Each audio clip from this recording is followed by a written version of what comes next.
Maybe they're onto us and want to lure us into a trap. But why would they know about that? Maybe they abandon the fort and move somewhere else. That is possible, but why would anyone just randomly abandon the port? It's probably a trap. I don't know how they know about it, but it's probably a trap. Maybe they're onto us and want to lure us into a trap. I agree. Duran says, we've been told that their mages are quite capable, so it's entirely possible they're using magic to detect when anyone is approaching their stronghold. Unfortunately, we do not have the luxury to stand here and wait for them until they get bored. Time is not on our side. We can't really tell what they're trying to accomplish until we actually enter the fort. There's hope that a lack of any detailed plan regarding our action once we are infiltrated the stronghold won't prove fatal to us. Don't worry, Flower says. Petal and I have a secret plan. It's sure to work. I see, Duran says. Would you by any chance have any intention of sharing this secret plan with the rest of us? No, of course not, Flower says, shocked. How could it still be a secret if we just started telling everyone about it? Right, Darren says in a dismissive tone. Well then I guess this is it.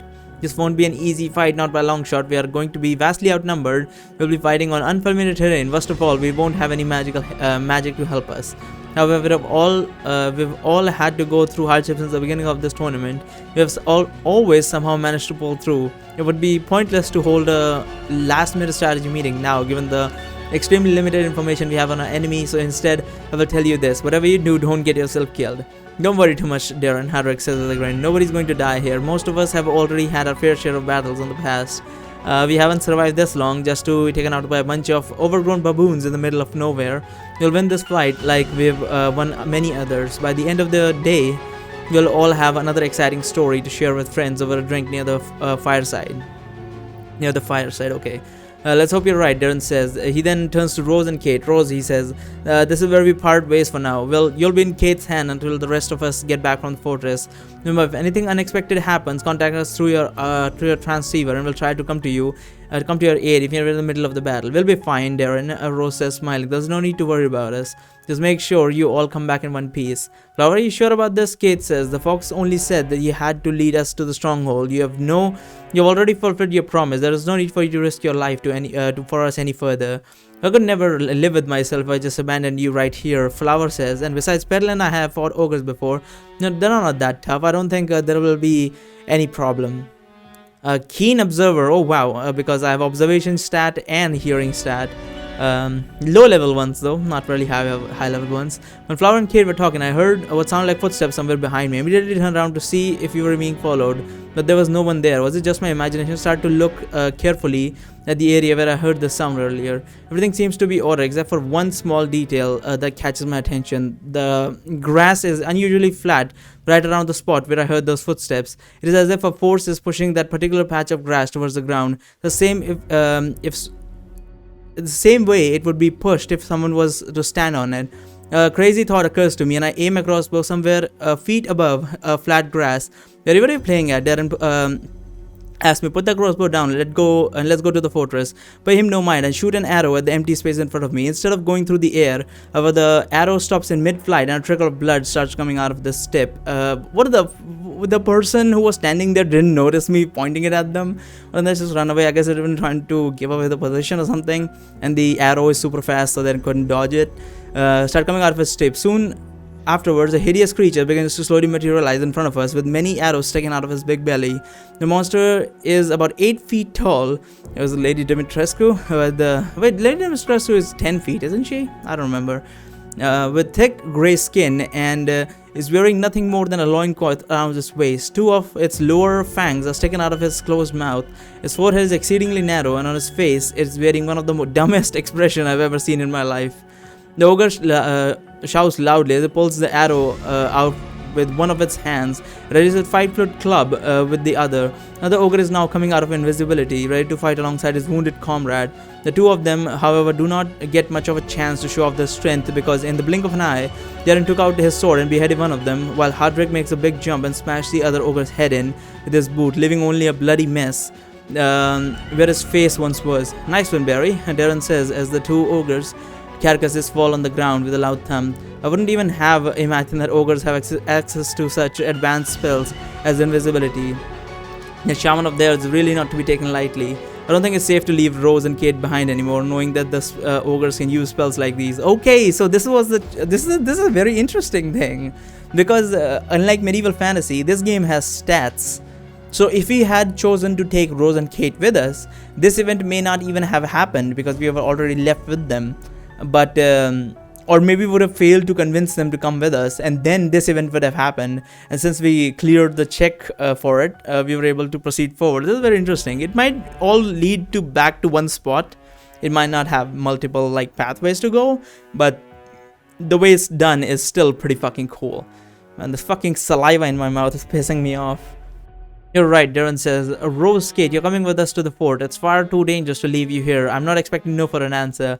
Let's make sure that there are no other invisible ogre scouts in the area. We grab our weapons and start a final march towards the stronghold.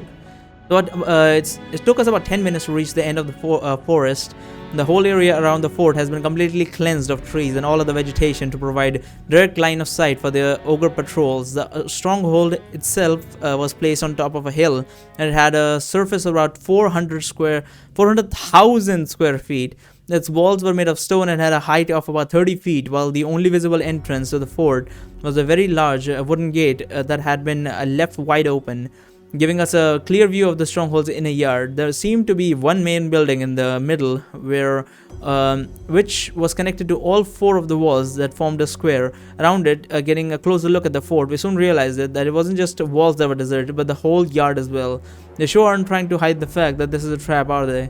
Hardwick says as we step through their open gates. Keep your guard up, Durin says as he looks around. They will attack us from any direction. We make our way inside their inner yard. Araka suddenly starts to make a very loud noise from inside her amulet.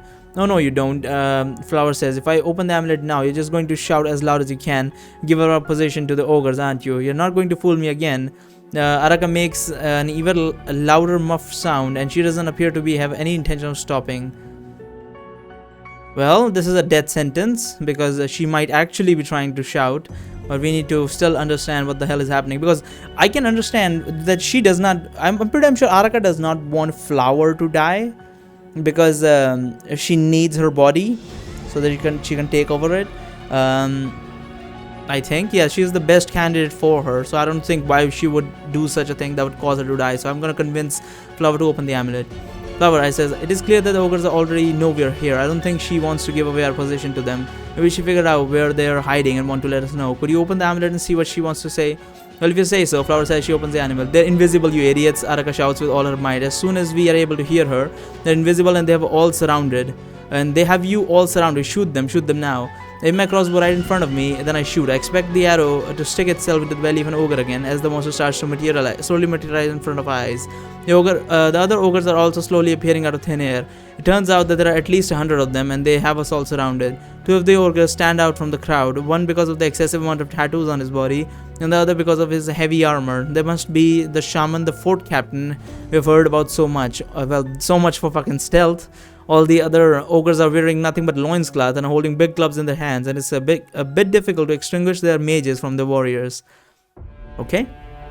The ogres surrounding us are all making loud noises, providing their clubs, while we pull out our own weapons and get ready to fight. Before we get to engage the enemy, however, the captain roars loudly and makes all the other ogres grow silent. Then they step aside in order to make way for the shaman to pass. As she approaches us, and stops a few feet away from our position, while leaning on his wooden staff. Welcome, brave warriors, the shaman says in his common language with a wicked grin on his face. You don't often see humans wandering around these parts nowadays. I must say that you are certainly bold to have come here all by yourself. To what do I owe this pleasure? There is no reason for us to explain ourselves to you, monster. We continue, no. We came here to join because we'd like to join your merry group. That does not sound like they would fall for that, even if they are super dumb. Yes, I don't want to give away the secret chalice thing. Why would we just give away information? So we'll try this merry one to join your merry group. No, that wouldn't just work. I'll just go with the monster one. No, fuck.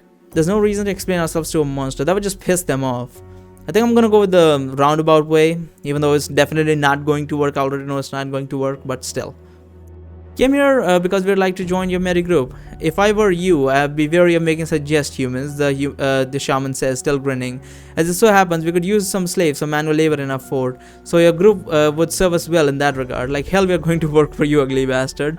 Darren says, we are going to plow through your minions faster than you can ever give the order to attack.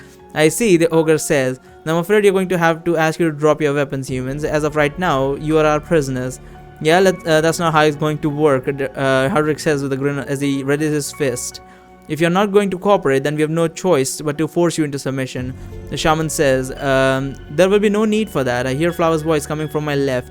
As I take a look at her, I see that her eyes are bright blue again, and she has the Luna's cold expression on her face.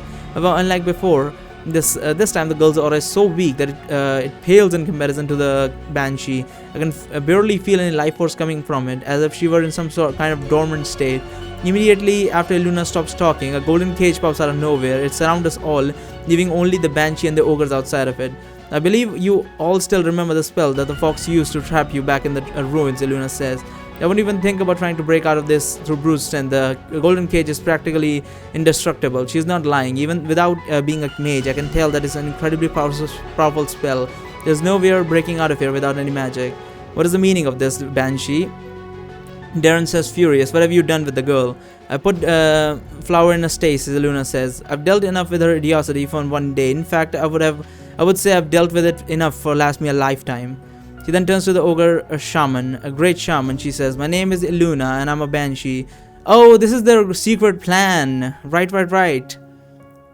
She did mention that there was a secret plan. So, yeah, this is the secret plan. I was about to say, is she betraying us? No, this is the secret plan. Great shaman, she says, my name is Luna and I'm a banshee. I've come here to offer you my services in exchange for access to the rare and unique books from your stronghold's library. As a token of my goodwill, I offer you these human intruders as a tribute. You treat us little, Darren starts to say, but he's interrupted by the captain of the ogres. Bold words for a puny prisoner, the captain shouts loudly in the common language, speaking with a very broken accent and grammar. What makes Banshee thinks that ogre want your services? Don't be rash, Captain, the shaman says. This isn't just any banshee. This is Iluna of the Sacred Woods Massacre. It is said that she killed hundreds of guardians of the forest in a single day without showing the slightest amount of mercy. However, it is also said that she went soft ever since she fused with this little girl we see before us. The girl I share the body with has been threading the line between asset and liability for far too long. Yunna says her natural magical talents made her a particularly powerful ally, but her whims overwhelmed her judgment more often than not. She repeatedly put us into mortal danger because of this. Her decision to help these mages infiltrate your stronghold was the final straw. It made me realize that I need to rid myself of her quick before she would become the end of me. How do you plan on doing that? The shaman says. I've heard of several shamanistic rituals that could help me with my soul fusion problem. Banshee says. I only require some time to study in your library, and I'm sure that I'll find a way to eliminate the girl for good without harming myself in the process. In exchange for your favor, you offer us your loyalty? The shaman asks. Precisely, Luna says. I require you to do one more thing to prove that you're being sincere. The shaman says with a wicked grin. You'll have to execute your friends from that cage. Sadly, I cannot do that, the Banshee says. Killing them now would result in all of our deaths. How so? The shaman says. The collars that they are wearing have been placed around their necks by the great golden fox, who is also the one who sent them here to steal your sacred chalice, Luna says. They're made in such a manner that if the humans die, the collars explode, and those explosions would be powerful enough to easily level your fort and kill all your warriors. The fox took this extreme measure to make sure that you all get eliminated, even if the humans fail their mission. Yeah, I knew she was lying. The shaman says. He strokes his chin. I recognize those collars. They were made by the Leshethi of old. I know for a fact that those devices have some very dangerous self-destruct mechanisms set in place in case the prisoners wearing them misbehaved. He pauses. What do you propose we do with them then? He asks the Banshee. We wait, Luna says. The fox gave them 5 days to complete their quest. If they do not return in 5 days, she will assume that they have abandoned their mission and they will die by electrocution. In this case, the self-destruct mechanism in the collars will not get activated. You've said enough, the shaman says. It's clear that you hold no attachment to your former allies. Welcome to use our library as much as you please. Iluna of the Sacred Woods Massacre. We will discuss your payment after you rid yourself of the girl. As for these humans, I have a teleportation spell that can easily transport them into their cells as long as they don't move from their position for a while. If you confirm that you can still hold on to the cage, I will start casting it. My cage will last for at least another few minutes, Iluna says. However, I have one more warning to give you. That dwarf possesses a giant strength and could easily break through the walls of your prison without any weapon. I suggest you transfer them into one of the spells that have a paralysis spell cast on them. I visited the stronghold before when it was owned by goblins. I remember that there was at least one such cell in the lower levels of the main building. You remember correctly, Banshee. The shaman says, "Very well, then I will send them to one of the paralysis cells." He then starts casting his teleportation spell, and our bodies begin to slowly vibrate, while we get covered in a bright white light. "You bloody traitor," Hardrick says as he tries to bend the cage's bar with his bare hands. "I can't believe you actually told them about my giant strength." "Luna, how could you do this?" Rose asks the Banshee as a tear drops on her eye. "I trusted you. Flower trusted you. How could you betray us all like this?" "You're far too trusting for your own good, Rose," Iluna says with a frozen look in her eyes. "Already warned you not to consider me your ally. You should have listened to your healer when you had the chance. Now you'll pay the price for your foolishness." The Banshee's cold look and Rose's tear are the last thing I see before everything fades to black, and we all get transported to what may well be our final destination. Ooh, final destination, huh?